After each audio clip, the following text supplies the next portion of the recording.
ಒಂದು ಕಡೆ ದೇಶದ ಜನರಿಗೆ ಕೇಂದ್ರ ಸರ್ಕಾರ ಗುಡ್ ನ್ಯೂಸ್ ಕೊಟ್ಟಿದೆ. ಒಂದಷ್ಟು ವಸ್ತುಗಳ ಬೆಲೆ ಇವತ್ತಿನಿಂದ ಅಗ್ಗ. ಅದರ ಜೊತೆಗೆ ರಾಜ್ಯದ ಜನರಿಗೆ ರಾಜ್ಯ ಸರ್ಕಾರ ಗುಡ್ ನ್ಯೂಸ್ ಕೊಟ್ಟಿರೋದು ಕೆಎಂಎಫ್ ಉತ್ಪನ್ನಗಳಲ್ಲಿ ಒಂದಷ್ಟು ಬೆಲೆ ಕಡಿಮೆಯಾಗಿದೆ. ನೋಡಿ, ಕಳೆದ ಕೆಲ ತಿಂಗಳುಗಳ ಹಿಂದೆ ಹಾಲಿನ ದರ ಏರಿಕೆಯಾಗಿತ್ತು, ಮೊಸರಿನ ದರ ಏರಿಕೆಯಾಗಿತ್ತು.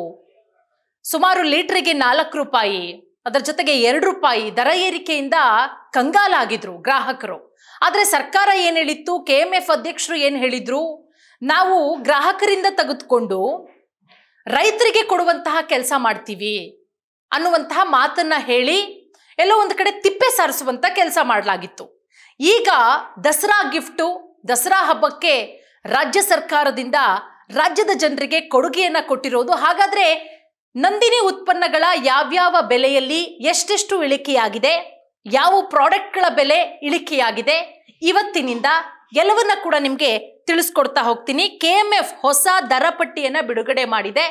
ಪ್ರಮುಖವಾಗಿ ಪನ್ನೀರು, ತುಪ್ಪ ಸೇರಿ 20 ಸಾಮಗ್ರಿಗಳ ಬೆಲೆ ಕಡಿಮೆಯಾಗಿರೋದು. ರಾಜ್ಯದ ಜನರಿಗೆ ಸಿಹಿ ಸುದ್ದಿ ಕೊಡಲಾಗಿದೆ. ಸೆಪ್ಟೆಂಬರ್ 22 ಅಂದ್ರೆ ಇವತ್ತಿನಿಂದ ಜಾರಿ. ಒಂದ್ ಕಡೆ ನಾನು ಆಗ್ಲೇ ಹೇಳಿದಾಗೆ ಆರಂಭದಲ್ಲೇ ಕೇಂದ್ರ GST ಇಳಿಕೆ ಮಾಡಿದಂತ ಹಿನ್ನೆಲೆಯಲ್ಲಿ ರಾಜ್ಯ ಕೂಡ ಈ ಕ್ರಮವನ್ನ ತೆಗೆದುಕೊಳ್ಳಲಾಗಿರೋದು. ಬೆಣ್ಣೆ, ಚೀಸು, ತುಪ್ಪ ಹಲವು ಉತ್ಪನ್ನಗಳ ಬೆಲೆಯಲ್ಲಿ ಗಣನೀಯವಾಗಿ ಏರಿಕೆಯಾಗಿದೆ. ನೋಡಿ, 12% 5% ಇಳಿಕೆಯಾದಂತ ಹಿನ್ನೆಲೆಯಲ್ಲಿ GST ಕೇಂದ್ರ ಸರ್ಕಾರದಿಂದ ರಾಜ್ಯ ಸರ್ಕಾರ ಈ ರೀತಿಯ ಕ್ರಮವನ್ನ ತೆಗೆದುಕೊಂಡಿರೋದು. ಹಾಗಾದ್ರೆ ಎಷ್ಟೆಷ್ಟು ಕಡಿಮೆಯಾಗಿದೆ, ಏನೆಲ್ಲ ಕಡಿಮೆಯಾಗಿದೆ ಎಲ್ಲವನ್ನ ಕೂಡ ನೋಡ್ತಾ ಹೋಗೋಣ. ಪನ್ನೀರು, ಅದರ ಜೊತೆಗೆ ಗುಡ್ ಲೈಫ್ ಹಾಲು, ಇದಕ್ಕೆ ವಿಧಿಸ್ತಾ ಇದ್ದಂತಹ GST 5% ಇದೀಗ ಈ ಉತ್ಪನ್ನಗಳ GST ವ್ಯಾಪ್ತಿಯಿಂದ ಇದನ್ನ ಹೊರಗಿಡಲಾಗಿದೆ. ಅಂದ್ರೆ ಪನ್ನೀರ್ ರೇಟು ಕಡಿಮೆಯಾಗಿದೆ. ಅದರ ಜೊತೆಗೆ ಹಾಲಲ್ಲಿ ಗುಡ್ ಲೈಫ್ ಹಾಲು, ಈ ಗುಡ್ ಲೈಫ್ ಹಾಲಿನ ಬೆಲೆ ಕೂಡ ಕಡಿಮೆಯಾಗಿದೆ. ಇನ್ನು GST ವ್ಯಾಪ್ತಿಯಿಂದ ಇದನ್ನ ಹೊರಗಿಡಲಾಗಿರೋದು. ಅದರ ಜೊತೆಗೆ ಬೆಣ್ಣೆ ಇರಬಹುದು, ತುಪ್ಪ ಇರಬಹುದು, ಚೀಸ್ ಇರಬಹುದು, ಪನ್ನೀರು, ಮತ್ತೆ ಒಂದಷ್ಟು ನಂದಿನಿ KMF ಪ್ರಾಡಕ್ಟ್ಗಳಿದೆ. ಬರೀ ಹಾಲು, ಮೊಸರು, ತುಪ್ಪನೇ ಸಿಗಲ್ಲ. ನಾವು ಇದಕ್ಕೆ ಹೋದ್ರೆ ಆ ಒಂದು ನಂದಿನಿ ಪಾರ್ಲರ್ಗಳಿರುತ್ತಲ್ಲ, ಅಲ್ಲಿ ಹೋದ್ರೆ ಕೆಲವೊಂದಿಷ್ಟು ಕುರುಕುಲು ತಿಂಡಿಗಳು ಕೂಡ ಸಿಗುತ್ತೆ, ಕೆಲವೊಂದಿಷ್ಟು ಸ್ವೀಟ್ಸ್ಗಳು ಕೂಡ ಸಿಗುತ್ತೆ. ಇದು 12% 5% ಇಳಿಕೆಯನ್ನ ಕೂಡ ಮಾಡಲಾಗಿದೆ. ಹಾಗಾಗಿ ಒಂದಷ್ಟು ಹೇಳ್ತಾ ಹೋಗ್ತೀನಿ ನೋಡಿ. ಒಂದು 5 ನಾನು ನಿಮ್ಗೆ ಉದಾಹರಣೆ ಕೊಡ್ತೀನಿ, ಎಷ್ಟೆಷ್ಟಿತ್ತು ಮುಂಚೆ, ಇವತ್ತಿನಿಂದ ಎಷ್ಟೆಷ್ಟು ಅಂತ. ತುಪ್ಪ ಬಂದು 1 ಲೀಟರ್ಗೆ ಹಳೆ ದರ 650 ರೂಪಾಯಿ ಇತ್ತು ನಂದಿನಿ ತುಪ್ಪ. ನೀವು ಇವತ್ತು ಹೋಗಿ ತಗೋತೀನಿ ಅಂತ ಹೇಳಿದ್ರೆ 610 ರೂಪಾಯಿ ಕೊಡ್ಬೇಕಾಗತ್ತೆ. ಅಂದ್ರೆ ಹಿಂದಿನ ದರಕ್ಕೆ ಹೋಲಿಸ್ಕೊಂಡ್ರೆ 40 ರೂಪಾಯಿ ಕಡಿಮೆ. ಮತ್ತೆ ಬೆಣ್ಣೆಲಿ 2 ತರ ಬರುತ್ತೆ, ಸಾಲ್ಟ್ ಬೆಣ್ಣೆ ಮತ್ತೆ ಸಾಲ್ಟ್ ಇಲ್ದಲೇ ಇರೋದು. ನಾನು ಹೇಳ್ತಾ ಇರೋದು ಉಪ್ಪು ರಹಿತ.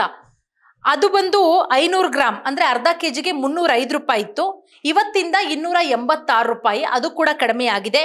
ಪನ್ನೀರು ಸಾಕಷ್ಟು ಜನ ಬೇಕೇ ಬೇಕು, ಹೆವಿ ಪ್ರೋಟೀನು, ಹಾಗಾಗಿ ತುಂಬಾ ಜನ ಪನ್ನೀರ್ನ ಯೂಸ್ ಮಾಡ್ತಾರೆ. ಜಿಮ್ ಹೋಗೋರು ಇರ್ಬೋದು, ಮನೇಲಿ ಎಲ್ಲರೂ ಕೂಡ ಪನ್ನೀರ್ ಬಹಳ ಫೇವ್ರೇಟು, ಮಕ್ಕಳಿಂದ ಹಿಡಿದು ಎಲ್ರಿಗೂ ಕೂಡ.